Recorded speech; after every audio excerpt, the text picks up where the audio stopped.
So, so if the whole reason, like Snowden, and I love disagreeing with you on Snowden. Okay, let's do it. Yeah, we don't have to do it much. It's just, it's always nice to talk about a situation where you're wrong. That was good. That was good. I didn't see that coming. Say that to John tomorrow. Oh, dude, I can't. Just like I that. am so excited. I'm very excited. You are two of the smartest individuals I've listened to on podcasts before. You're both brilliant men. You come at it. We're talking about John Kiriakou, by the way. That podcast, I'm sure Danny Jones is doing it with you. It's going to be amazing. It's going to come out after this one. So everyone stay tuned for that on Danny Jones' podcast channel and go subscribe. But John Kiriakou is a former extremely high-level CIA guy who ended up going to prison for commenting on stuff. And there's a whole story there. And it's really fucked up what they did to him. But he likes some of the stuff that Snowden did, and there's a lot of disagreements you guys have. So that's going to be great. But I don't want to get you off track here. You're talking about your opinion on it. So No, it's all good. Just the idea that, so let's just compare Snowden and Assange, right? Because Assange just recently got sent back to Australia. Espionage charges were lifted. Like, he's a free man. Yes. After fucking a while. 12 years? I don't know if it was that. It was a long time. It was a long time between British prisons and the embassy. Yeah, the embassy in Ecuador. Yeah, right. So, and the argument for both is the same, even though the circumstances for both are totally different.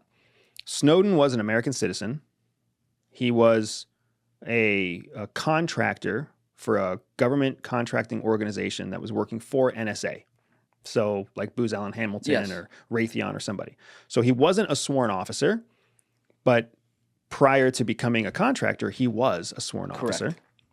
So he's working for NSA on a commercial contract when he comes across this program that he believes is a violation of American rights. It's called Heartbeat, I think. I forget the name of the program. Heartbeat for, we'll come up with it. Right. But so to whistleblow, he takes the story to a foreign news source, The Guardian, which is a UK news source, and he breaks the story in a foreign news source and then flees to a series of countries that are not, that are American adversaries. I want to step in for 1 second. And you're correct that he went to like Hong Kong, which, you know, is under the veil of China. I'm with you there. The Russia thing, his plane got down there. Vice President Biden at the time diplomatically ordered his plane down in Russia. So that was not his plan. Right. But before Hong Kong, he was in what? He was in Ecuador. He was in Cuba.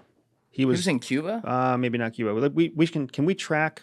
Yeah, where did Can we track all the places that Snowden essentially traveled in his escape from the United Hawaii? States? When he went from Hawaii to Hong Kong, did Snowden go anywhere in between? I don't think he went straight to Hong Kong. I think Hong Kong. I don't think you can you from there? Oh, you I'm probably pretty sure. could from I'm Hawaii. pretty sure he spent years in South America. It was in like Uruguay or Ecuador. He was somewhere. So he Yeah, went. there it is. Edward Snowden's How movements. invaded U.S. Go ahead and click on. Well, no. So all right, you're not. I think you have it a little bit backwards. Hawaii to Hong Kong. Yes, your point remains. He was trying to go to Ecuador, and his plane was downed in Moscow, so he never got there. But he was going to a country that maybe has some diplomatic issues with America. Okay. Correct. So the point is, he was an American citizen who exposed secrets that he had been sworn to keep, and he knew the purpose and intent of the intelligence agency because he was a sworn officer of the federal government before he was a contractor. That exposing whistleblowing national security secrets that are classified at a top secret level, knowingly, when you have been charged to protect those secrets, that is completely different than Julian Assange, who was the editor-in-chief of a website that was accepting secrets from all over the world. Yes. He himself being an Australian citizen. And then Chelsea Manning, who is a Army private or sergeant, something like that. Sounds right. Low-level Army person, gives those secrets to WikiLeaks. WikiLeaks publishes those secrets. And now somehow the United States tries to pursue Assange under the Espionage Act, just like they were pursuing Snowden under the Espionage Act. Completely different cases. Julian Assange, not an American citizen. Edward Snowden, American citizen. Julian Assange, never sworn to protect and keep a secret. Journalist, yeah. Right? Edward Snowden swore to protect and keep a secret. Contractually, Assange never said he would hide secrets. Contractually, Edward Snowden said he would. Right? Assange published on his own website.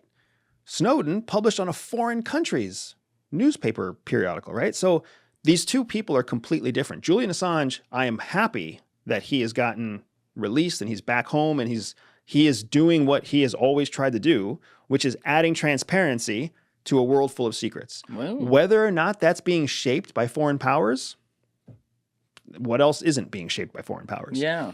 But Edward Snowden, who intentionally violated the trust that was put in him by the American people, by his company, by the government, by the NSA, and then in the process of doing so, undid all the work of hundreds of dedicated NSA architects, programmers, strategists. Like, he not only ruined careers, he also undermined the national security of the United States to highlight a program that had already been deemed legal by a court system that was cleared to get the details of that classified operation. The fact that another court disagreed and said that the previous proceedings were superseded and illegal, that's no different than a criminal court coming to a guilty verdict and then an appeal court coming to a different verdict. It just shows that our court system isn't consistent. It doesn't actually mean that Snowden was right. You see what I'm saying?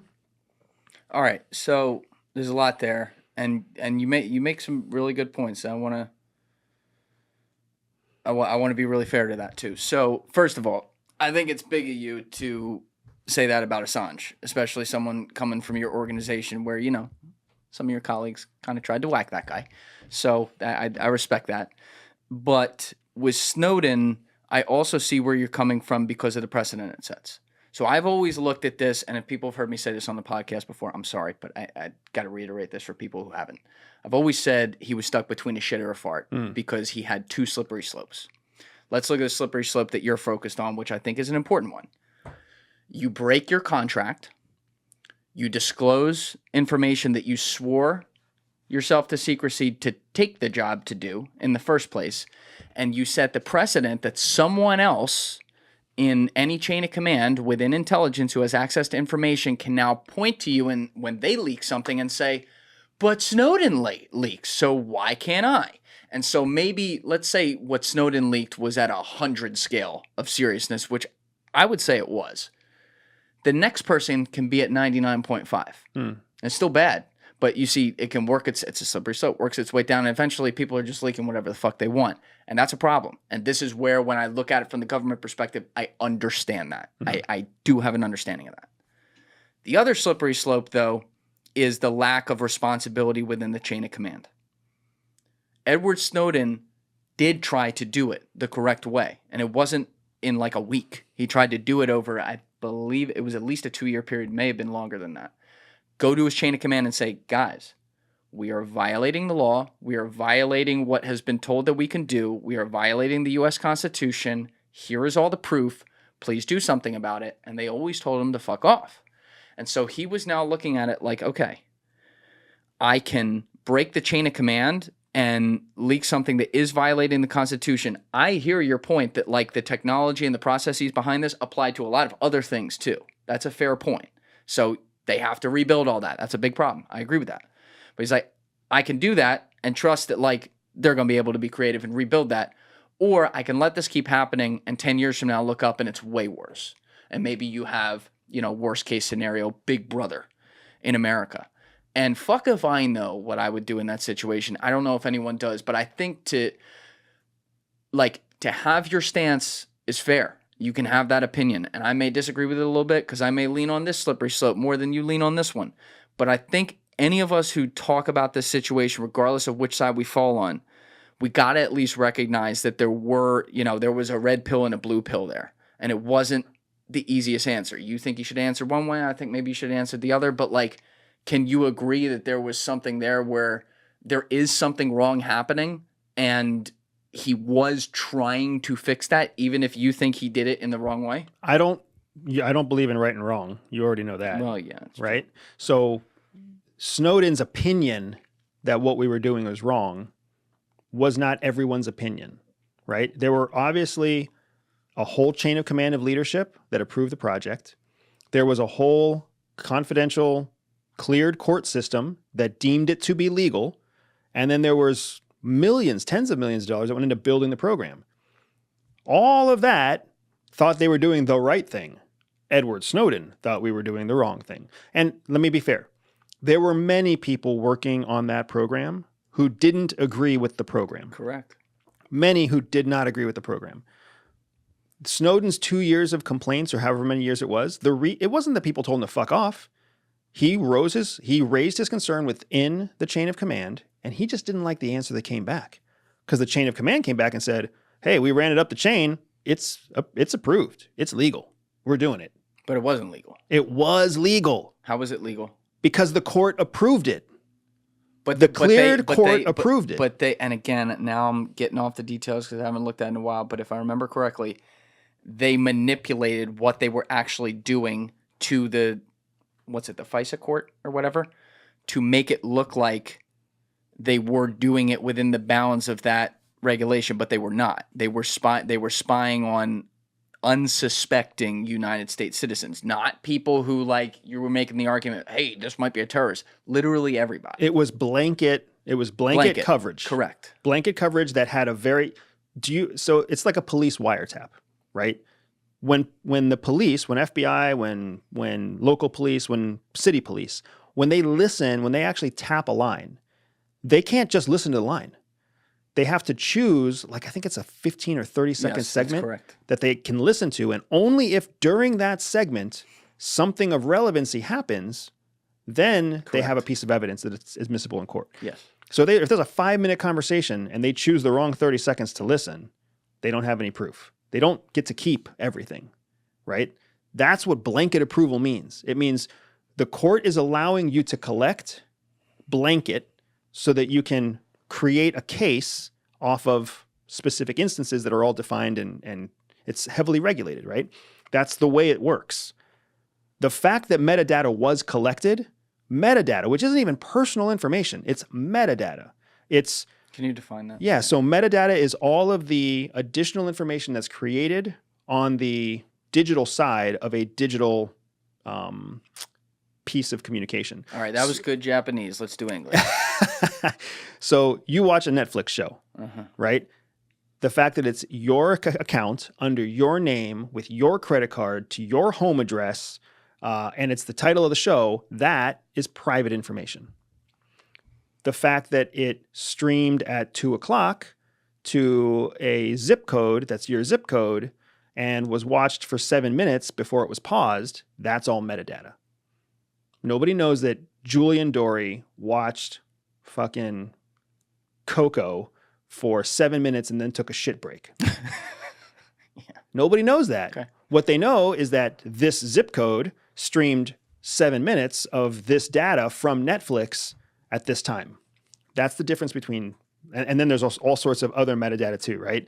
Which internet service provider carried the actual streaming service, what the bandwidth was, blah, blah, blah, blah, blah, blah, blah, blah, blah, right? All of that's metadata, not personal information. Your cellular phone carries tons of metadata too.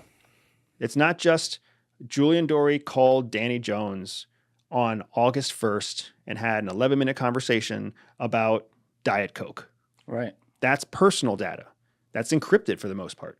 But the fact that Sprint supported a call to Verizon for 7 minutes from these two geographic, longitude directions, that's metadata.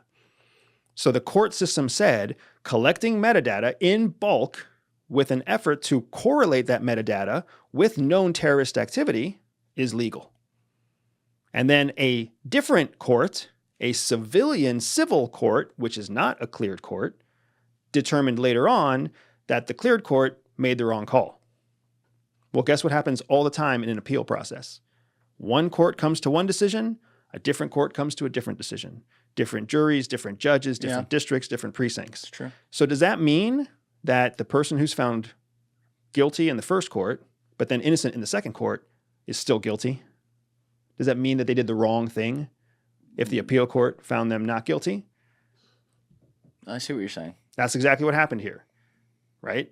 Yeah. And at the end of the day, NSA still had to change their program because the court system did what the court system did.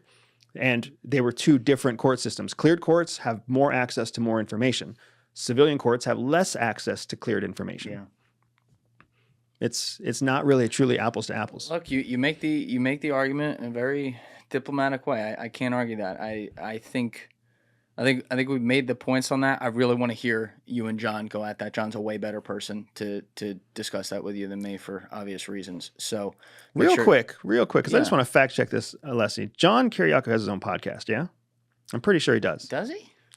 And I'm pretty sure it's sponsored by Russian state media. Oh, God. All right. That's a whole nother conversation. I just knew you were going there. Just want to fact check it because... all right. We'll fact check it real quick. I want that to break on your show because I'm going to be talking about that. I want you to discuss that with him on that podcast for sure because he's talked about that before and what happened there and everything.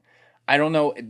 He has been, I will say this, whether or not this is true what you said, he has been on those networks and has been paid by those networks. That's not wrong. But hear him out on that. That's not wrong, meaning that's not inaccurate. Correct. Yeah, that's what I'm saying. Like you are accurate.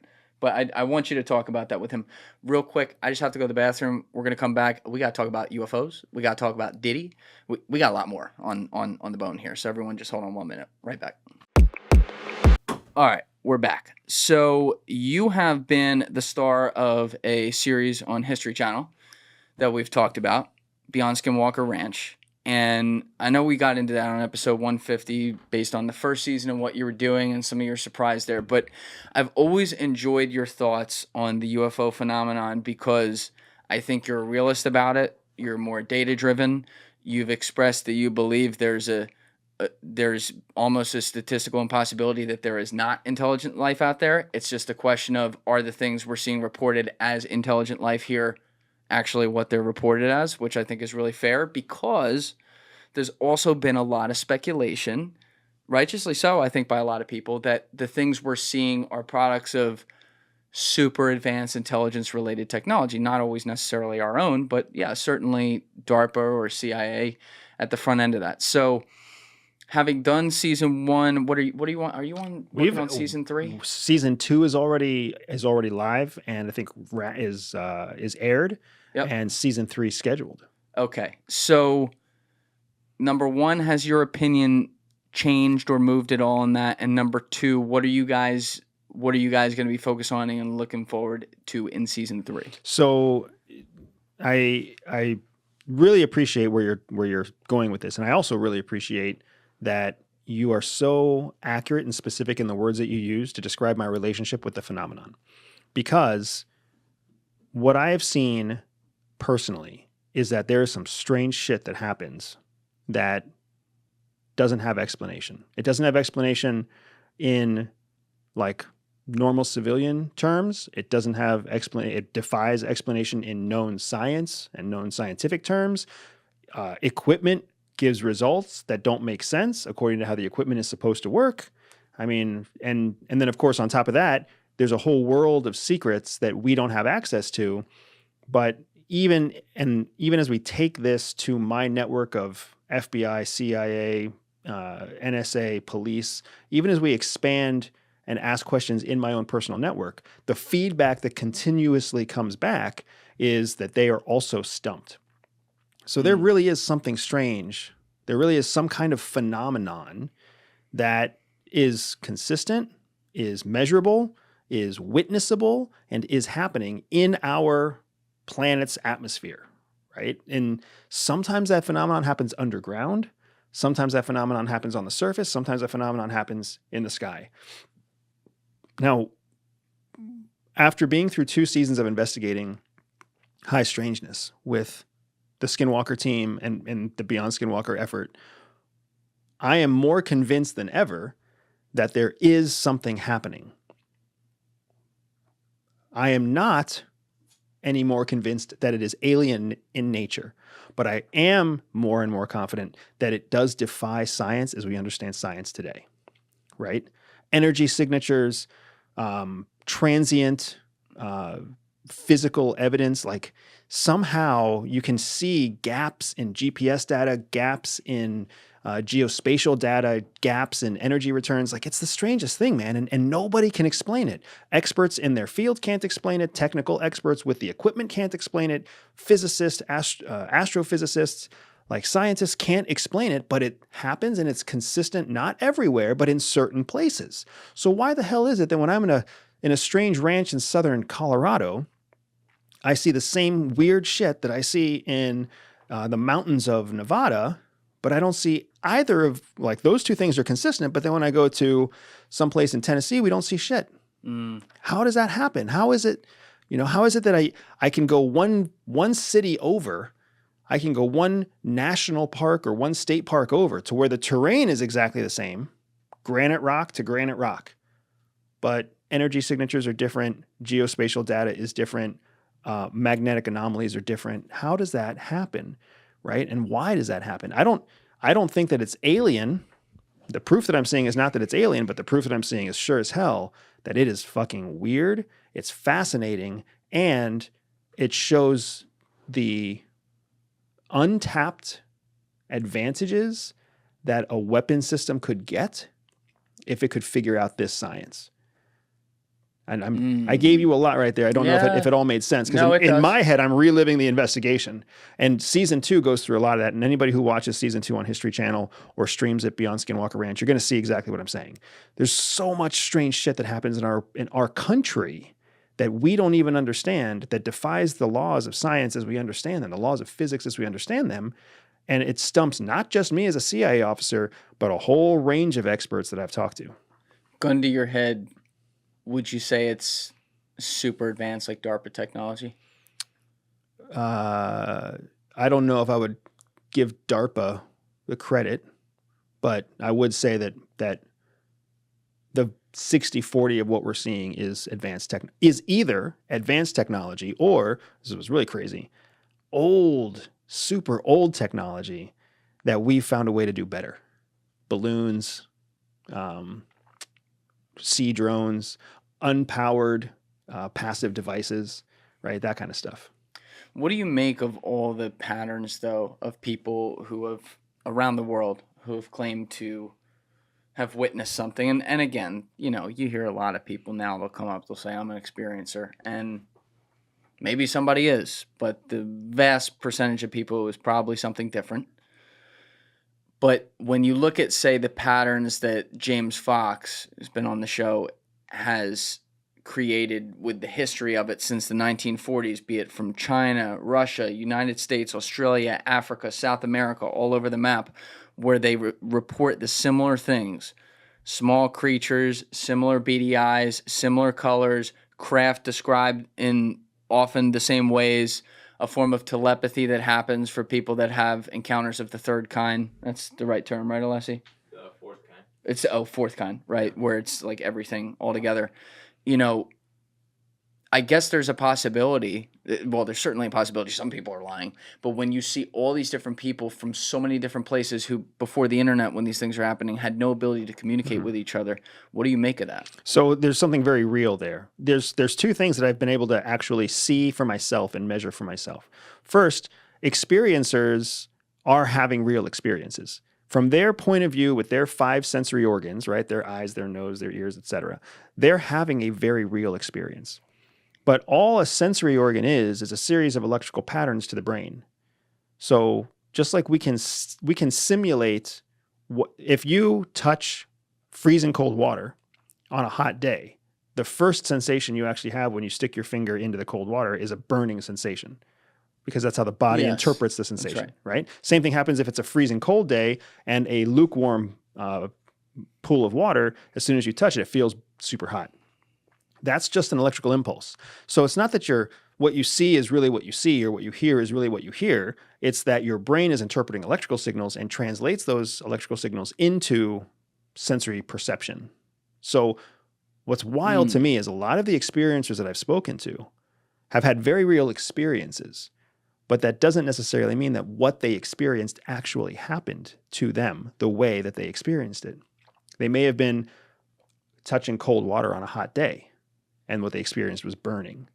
So that's what's so fascinating to me, because one of the things we have absolutely been able to measure is that in areas where highly strange phenomena have happened, energy readings are all over the map. Electrical energy readings, magnetic energy readings, gravitational energy readings, all over the place. So we really could, like, for all intents and purposes, you could stand in one place and you don't smell anything and it feels like a 70-degree day. And then you stand 6 feet in a different place and now all of a sudden you smell oranges and it feels like a 90-degree day. Right? Like, that's the impact of energy on your body and on your brain and how your brain interprets events.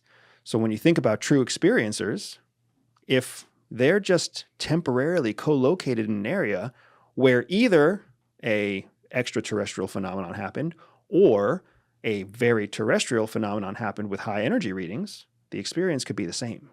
See what I'm saying? Yes, I understand what you're saying.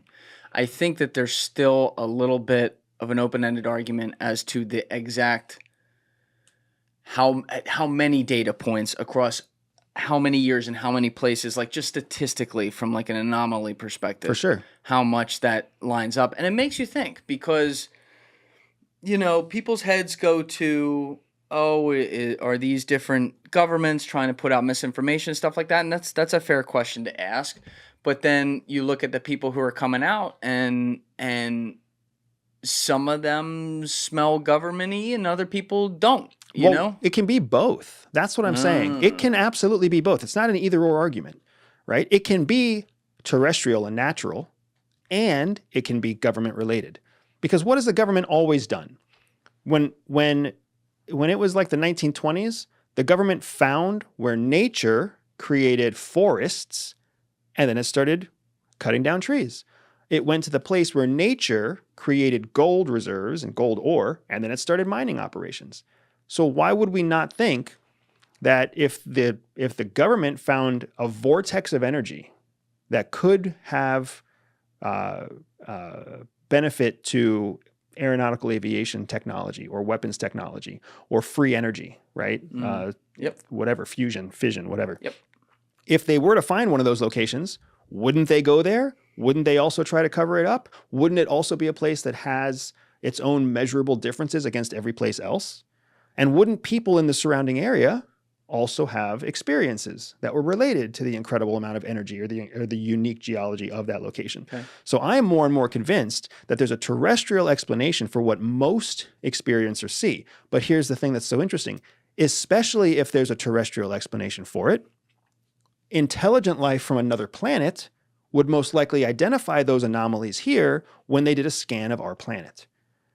So it's a bit of a double-edged sword. Yes. I agree. Why would, I mean, if you were just, every time we fly in a plane, we do this. You fly over something. You fly over the flyover states.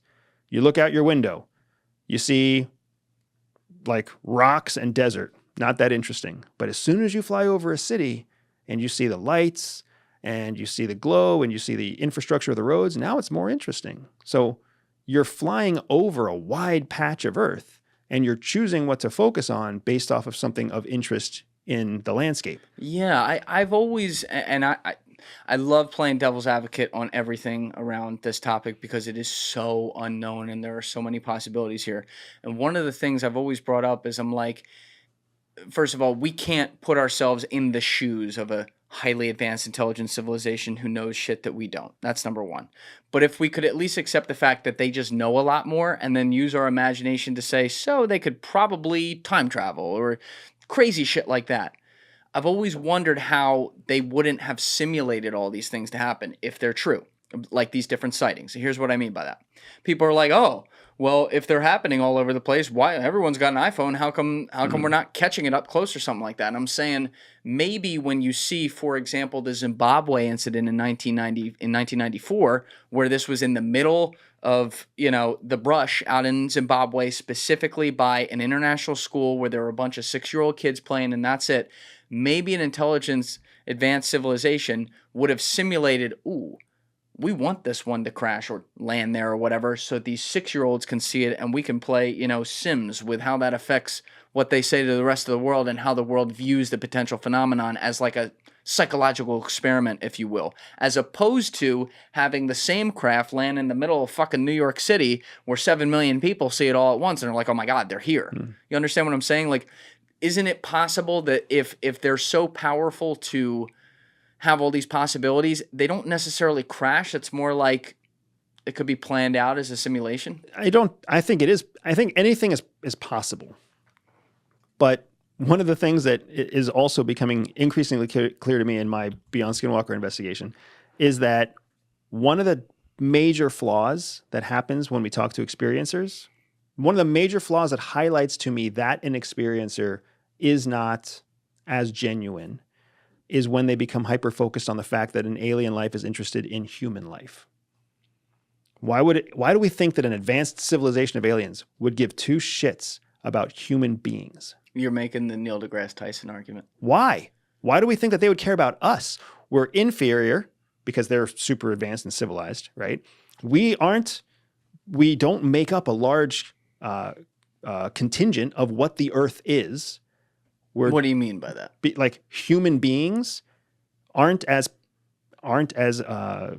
prevalent as, say, trees or water or oxygen or nitrogen. We're way smarter and way more interesting. Not to them. Why do we think we're interesting to them? What makes you think that you're more fucking interesting than a dolphin to an alien? Well, let me ask you this. Because we make cities?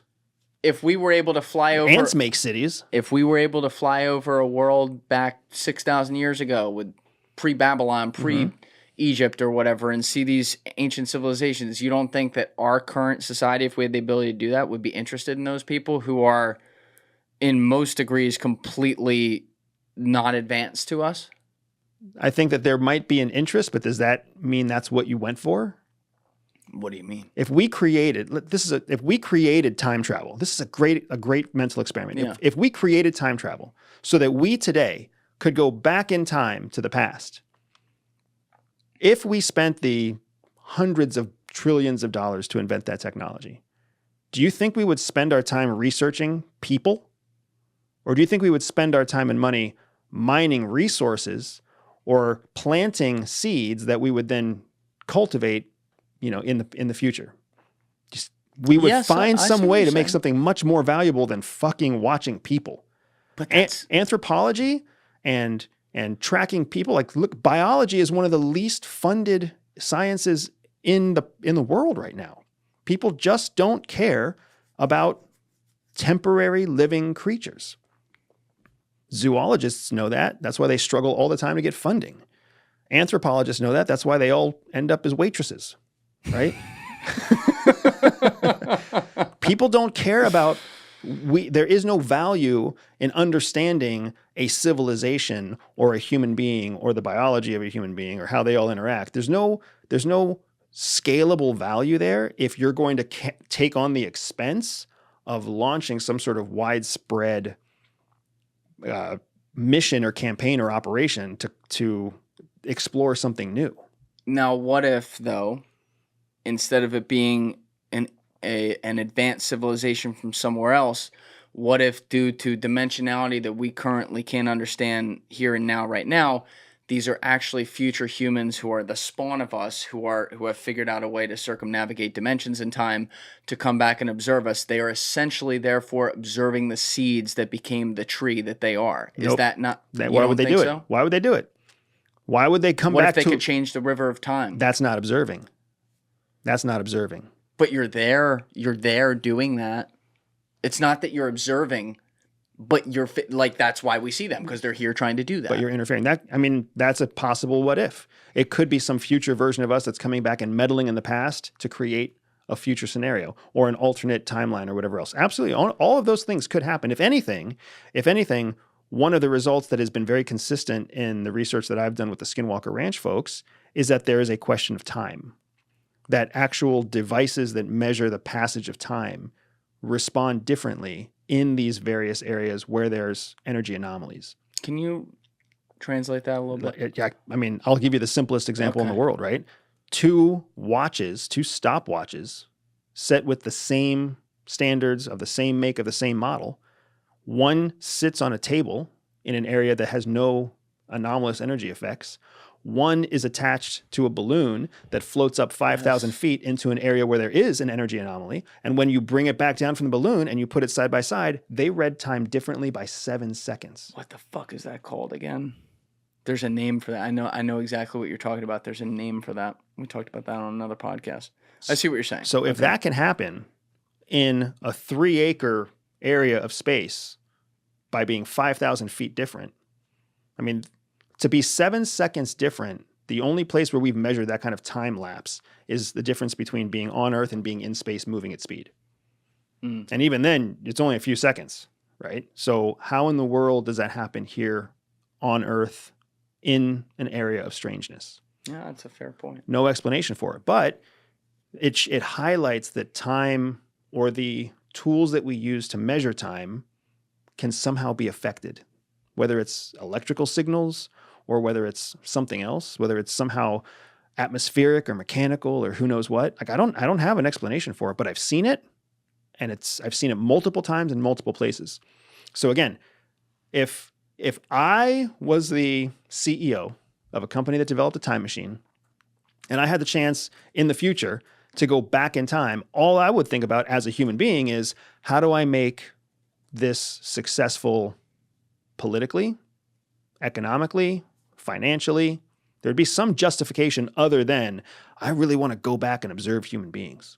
I really want to go back and observe dinosaurs. No, I want to go back and I want to, I want to identify an area where there's massive coal reserves that I know are going to turn into massive diamond reserves by right now. Which in the defense of what we're discussing right now, we're talking about the same ends but via different means, potentially. Is that fair to say? Because you're saying in that way they'd still be here, but they wouldn't give a fuck about us. Right. They give a fuck about this. And Right. I'm saying, all right, maybe that's true. Maybe it's not. Maybe they do give a fuck about us. But either way, they're potentially here. Correct. It could be. That is a solid Okay. what if. I think that, the idea that intelligent life came back to see us, solid what if.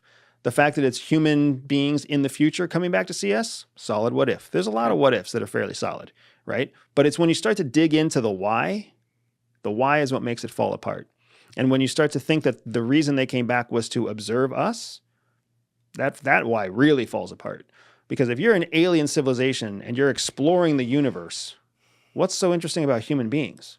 Not that much.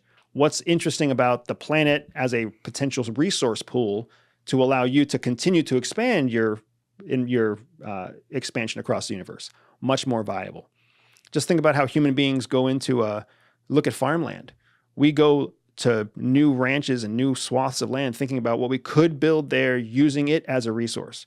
We don't think about the field mice that live there and the ants that live there and the trans-migrating birds that go through there in the fall. The trans-migrating birds. We don't fucking care about that shit. We're like, there's 35 acres. I could turn that into a parking lot. Eminent domain.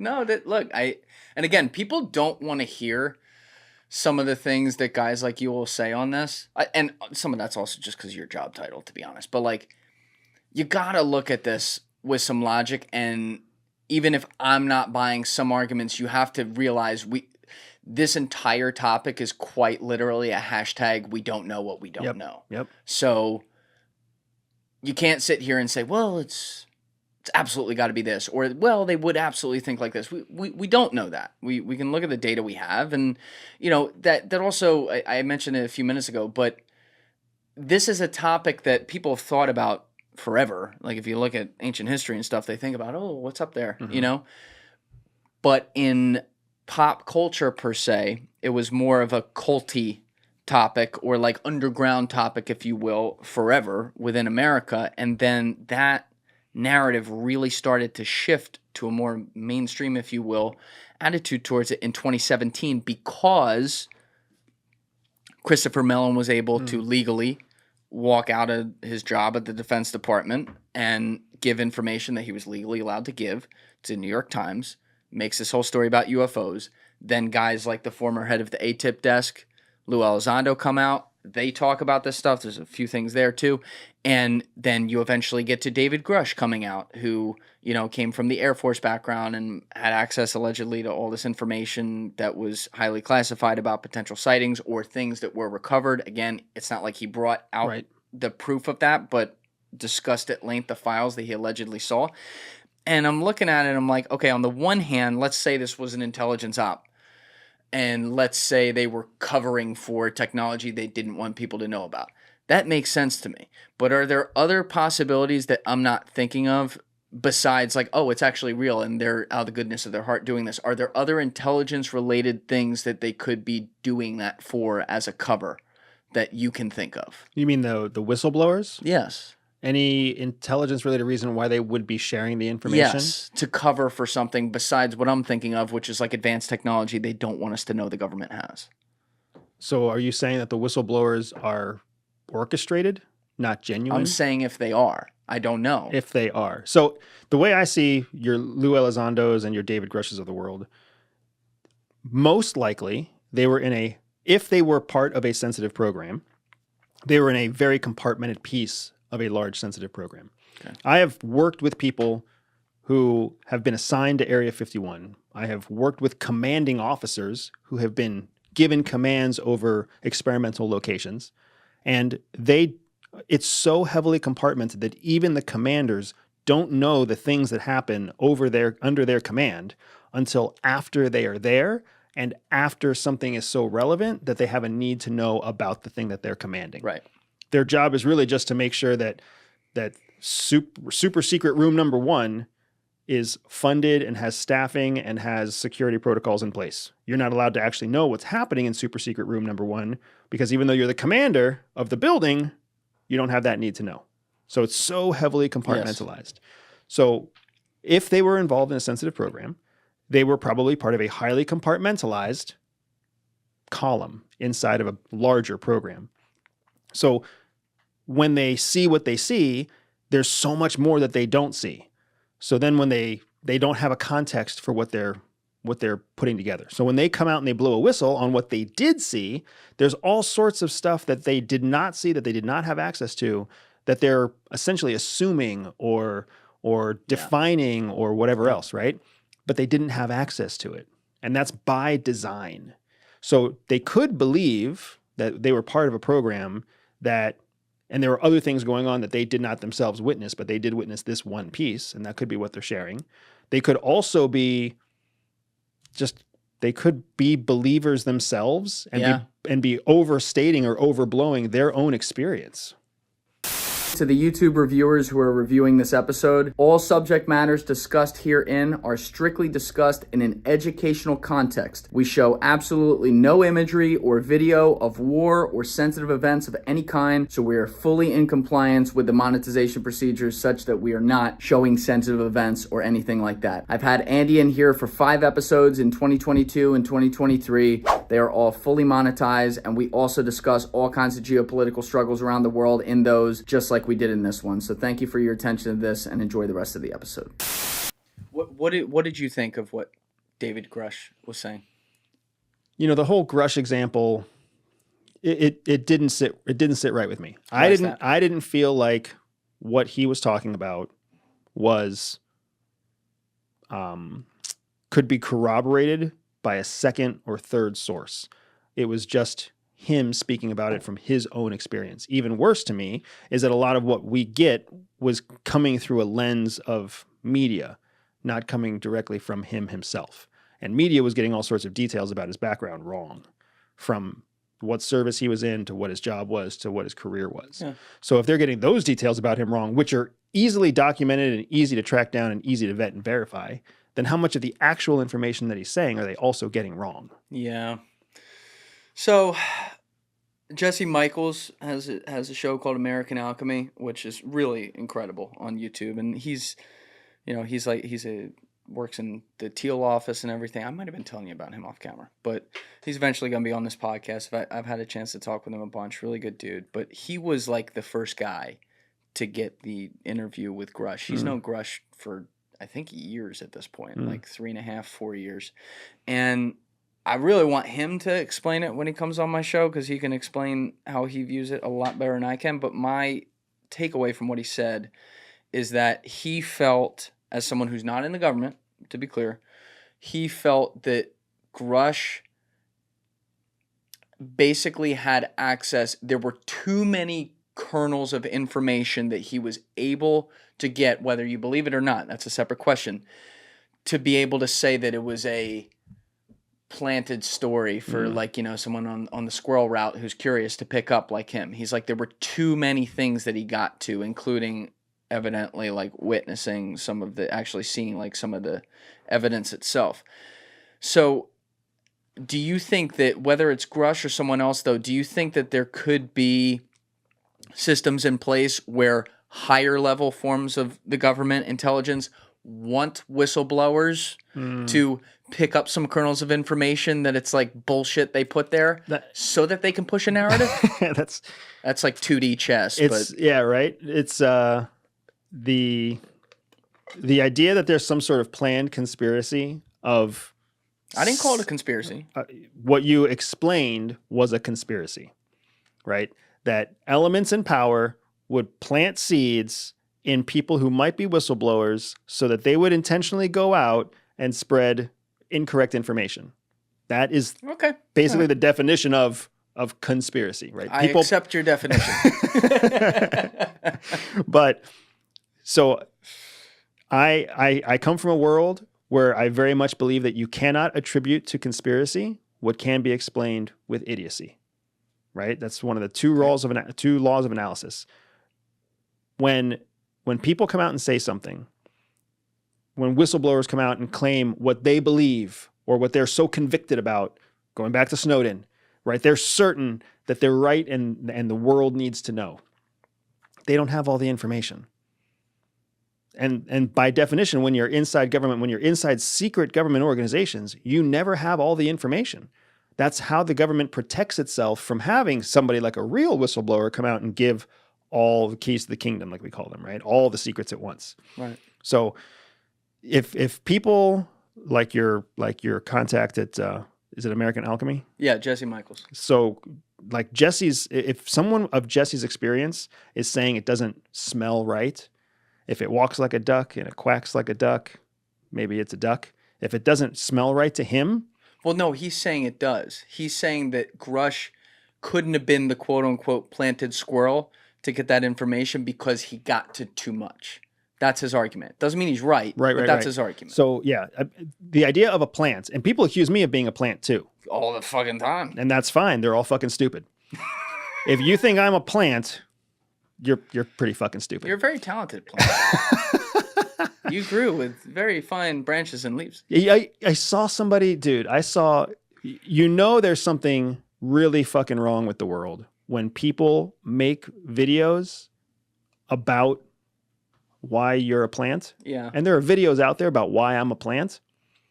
I don't think you're a plant. I appreciate that. I don't. That's because you know me well enough. I do think there is a possibility that certainly, perhaps indirectly, a person of your incredible skill set could absolutely still be an asset to the government in other ways. But one of the main arguments I'd make against all the people out there like, oh, this guy's a psyop and shit, is you say whatever the fuck you want. And I can speak from personal experience, and I'll leave it at that you say a lot of shit that CIA isn't too happy about. Right. And so I don't see that argument. Like, if people actually listen to what you said, I don't see that argument. They'll just point to say the argument of like Edward Snowden and be like, look at that company man. Yeah. But I'm like, yeah, but what about the next 10 things he said? Yeah. You know, so I do think that's totally unfair. But listen, there's been a break in trust in there between government and people, well beyond just the CIA for a long time, but especially over the last 20 years or so, that I get why people's heads go to that. I understand where they're coming from, and they don't have to agree. They have people out there listening, you have every right to have your opinion, but my opinion is different than that, and obviously your opinion publicly is different than that. So the idea that the government would make a plant, it doesn't make any sense to me. Ever. If the government's going to make a plant, how would they act? I mean, Planting is here's why. Here's why I'm having such consternation over this. When you cultivate a plant that's witting, meaning they know that they're a plant, they know their job is to go out there and communicate a certain message, you always run the risk of blowback if the plant goes upside down or backwards, if they change, if they turn suit, and then but then you just kill them. Administratively challenging. Oh, yeah, there it is again. That's an admission. You didn't think you were gonna get that one by me. Come on. So that's the big. I mean, it's a huge expense with a massive risk of blowback, and you can't control the actual message that comes across because you don't know what the actual voice, the representative, is going to say. So plants are super dangerous, man. It's hard to put plants in governments. It's hard to put plants in economic or corporate espionage. It's hard to put plants anywhere. It's hard to put your faith in a human being to go do a job when you don't have close enough power over them that you can actually like twist the bolts and tighten the wires when you need to. It's too dangerous. We've been down that road pre 9/11 especially, and it didn't work out well.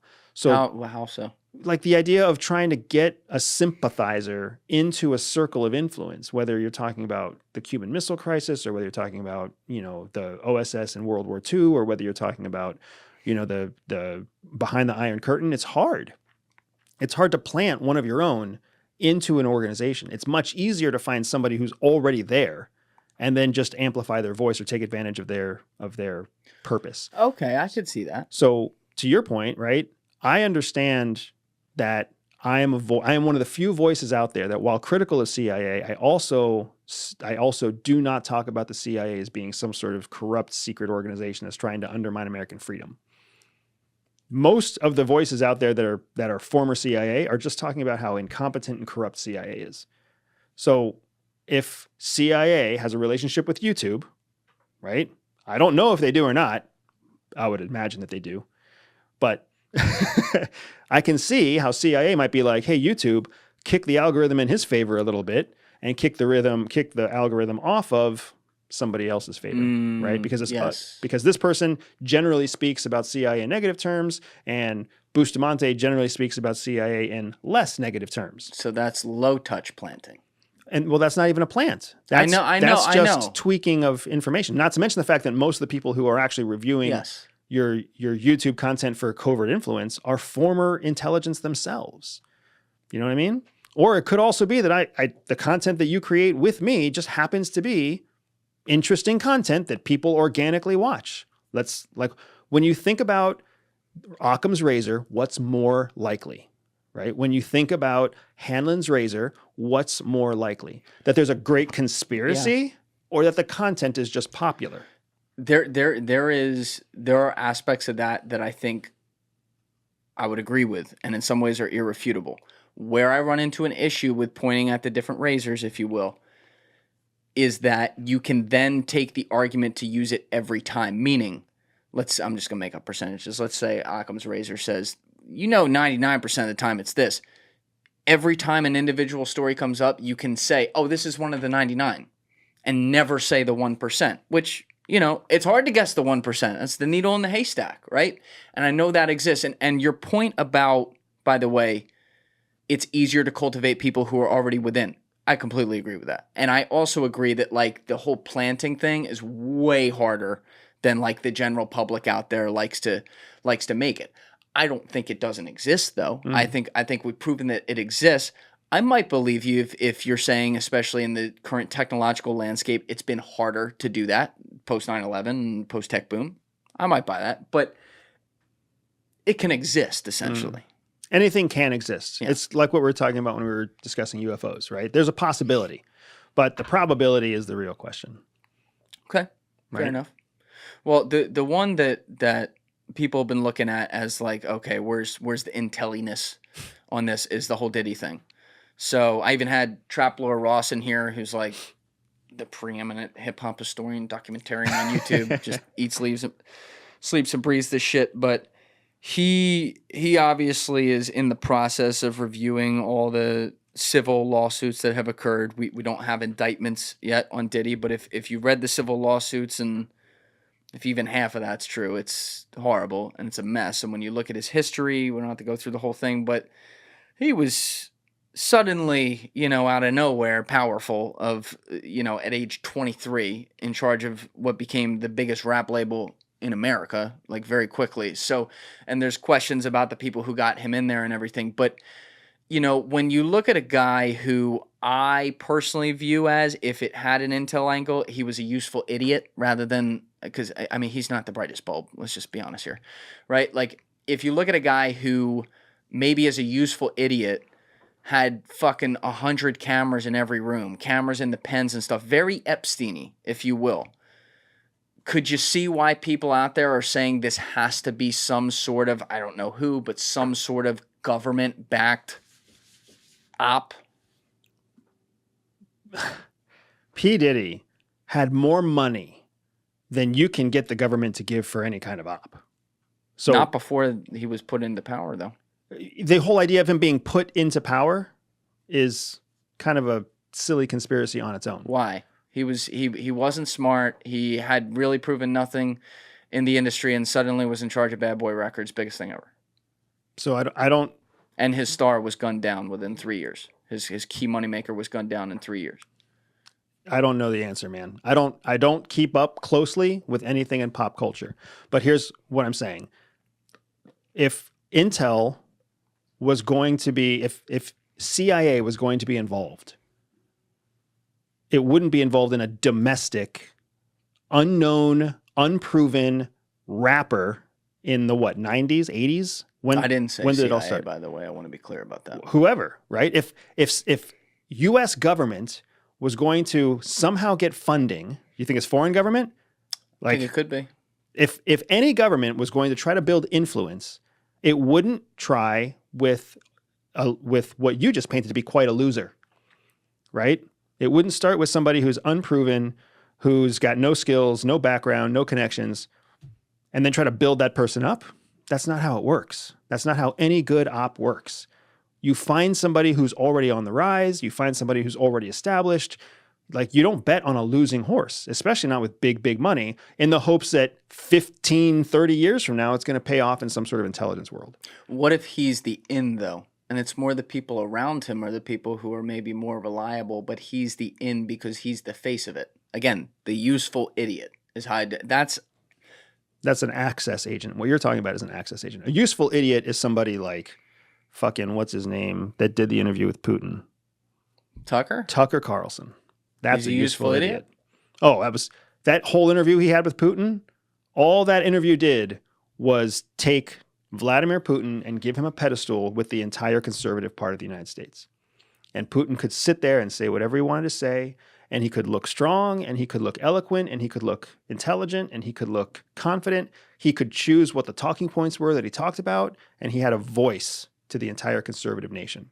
That was a brilliant move on Putin's part. Are you saying Tucker lost the moment he walked into the room? 100%. The moment he showed up, he lost. And then if you want to have a fucking phenomenal conversation, we should just take that whole interview play by play and disassemble it. It's all one giant, powerful influence campaign. Oh, Putin's a master, man. He's awesome to watch. You can't argue that. He's awesome to watch and just incredibly skilled.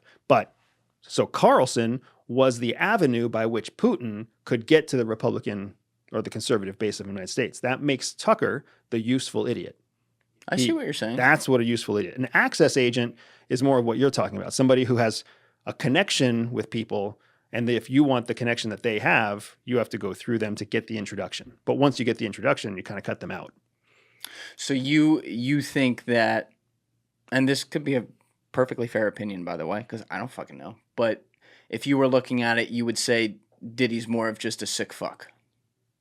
I mean, it's a more likely scenario. I think there are a lot more sick fucks out there than people realize. I would agree with you there. And the more money you get, and the more confidence, the more fame, the more fan base that you get, the easier it is to execute on your sick interests, because you have the money to cover it up. You have a line of people who are willing to experiment with you. You have more connections with more people who are wealthy like you. And guess what? They all have too. Their own sick interests. Yeah. Like, this is just human nature. It's so blackmail would be human nature as a part of that too? It could be. Yeah. I mean, that just, human beings are fucking horrible creatures. I knew it was coming. It's what we are, right? When we were kids, what did we do when we found an insect? Pull off its legs, you pull out its wings, you burn it with a magnifying glass, unless he's nodding his head. Yeah. It's what you fucking do. I didn't do these things. I just want to be really clear. Would you like to verbalize the sick things that were unique to you? Because you can share those if you like, I'm sure. Are you one of the people... Pulling off animal legs and shit? Are you one of the people that looks at your own poop? Is that what you are? Are you one of the people... I've looked at my own shit before. Are you one of the people that maybe smells your toenail clippings? Are you one of those people? They have a smell? Just people have weird tendencies that you could not imagine. There's stuff that makes it so that like the guy, like, dude, just look at how many varieties of there are. And that gives you an idea of how and that's only sexual, and they're not even perversions. Those are just a variety of sexual interests. We're not even in like sexual perversions or illegal sexual perversions, and that's all within the realm of sex, not the realm of pain or the realm of deception or the realm of physical abuse. Like, you can imagine how much sickness there is when it comes to the way that human beings find things curious, because that's what we're really talking about, is just curiosities that are labeled to be sick because we live in a world of right and wrong. Right. So do I think that it's more likely that some foreign government identified a 23-year-old black hip-hop artist who was in charge of a label that was failing and turned him into a powerhouse artist who became executive, but so powerful or whatever else, right? Do I believe that? Or do I believe that somebody just worked their ass off, climbed the chain, and then as they had more and more success, to deal with the stress of their success, they leaned into their own curiosities as escape mechanisms to cope with the stress that they were carrying, and funded those stress coping mechanisms with the profit that they were generating. Okay. All right, I'm going to have a question on this. I want to say this, though, because it's worth saying, because I think it's part of what drives my antenna going up on this. There was someone who made a comment to me. God, this was like 9-10 years ago. Not the kind of person you'd ever expect to be hanging out with Diddy, put it that way. And he would definitely tell you he went out of his way not to do that. And the reason I say that is because he very offhand said something along the lines of, if you get invited to a Diddy party, you don't go. And I didn't think anything. I was like, yeah, okay. Yeah, because I always thought he was a bad dude, right? I always thought that. I didn't know what this fucking lawsuit was going to show me. I didn't have any inkling of that. Maybe I should have if I listened to the comment, but just the way that this guy, and knowing who he is and how he said it, in hindsight, it's fucking sinister. And it makes me think about it because, like, you've given some really good breakdowns before of possibilities with like an Epstein or someone like that, and you've also mentioned very correctly that, like, yeah, you know about Epstein, there's all kinds of fucking people like this around the world. This is just unfortunately, it's an ugly world and shit like this happens. But now putting the term you just taught me on it, I think maybe you had said this before and I just kind of missed it, but like, you've said he may have been a good access information agent because he had access to information on extremely powerful people that different governments around the world could have said highest bidder, and we want the info on it. Do you think that's not a possibility with Diddy? Oh, no, I think it's absolutely a possibility. Okay. But here's the thing. That's not unique to Diddy. Oh, I agree with that. You know what I mean? What, to me, the thing that's important to understand is what we are seeing now with the information coming out on Diddy and what he did and how he carried out his parties and what information he collected and what his interests were. There's no reason at all for us to think that that's unique. That's just one person in the music industry. Yeah.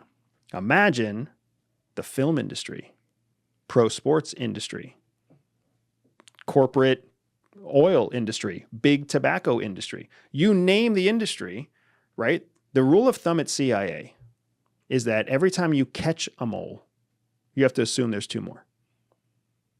So when you catch a mole, a penetration inside your agency, when you catch a Robert Hansen, an Aldrich Ames, Yep. a Jerry Lee. You have to assume there's at least 2 more. Because the one that you got in, the one that was there, is the one that you caught. And the one that you caught, if whoever's handling them is running at least 2 so that they can always have informants about the other. So I understand. Right? Yeah. So if we caught 1 from the music industry, there's probably 2 more. And then if there are 3 in the music industry, it's probably 3 in the tobacco industry, probably 3 in the electric vehicles industry. There's probably 3 in the social media industry. There's probably 3 in the big alcohol, big beer industry, right? Like rich people are connected to other rich people. They have rich people problems, which average people can't even fucking conceptualize. Yeah. And to your government intelligence services, why would you talk to a normal fucking person with no value and no access and no network when you could always get your ass in front of a politician, a famous musician, an actor, a senior executive? Like, it's not hard to get in front of one of those people when you are an intelligence officer. Thank you guys for checking out this clip. If you haven't already subscribed, please subscribe and hit the like button on this video. It is a huge, huge help. And if you'd like to check out this clip's full podcast episode, that link is in the description below or right here. And finally, you can follow me on Instagram and X by using the links in my description below.